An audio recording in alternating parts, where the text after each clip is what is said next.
আসসালামু আলাইকুম। ইরান যুদ্ধের ১২১তম দিন, বাহরাইন ও কুয়েতে ইরানের হামলা, হরমুজের কাছে যুক্তরাষ্ট্রের পাল্টা অভিযান। বিস্তারিত। মধ্যপ্রাচ্যে চলমান ইরান যুক্তরাষ্ট্র সংঘাতের ১২১তম দিনে উত্তেজনা আরও বেড়েছে। হরমুজ প্রণালীর কাছে যুক্তরাষ্ট্রের নতুন বিমান হামলার জবাবে ইরান বাহরাইন ও কুয়েতে ক্ষেপণাস্ত্র এবং ড্রোন হামলা চালিয়েছে।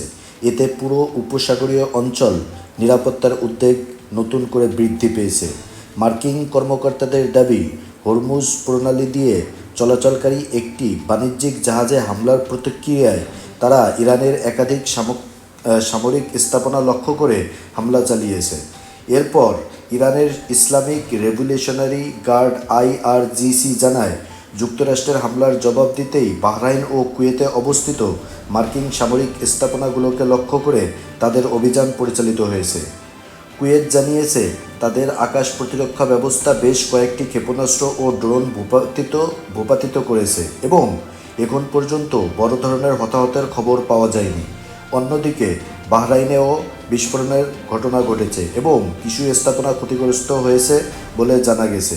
বিশ্লেষকদের মতে, এই নতুন সংঘাত বিশ্ব তেল বাজার এবং হরমুজ প্রণালী দিয়ে আন্তর্জাতিক জাহাজ চলাচলের উপর বড় প্রভাব ফেলতে পারে।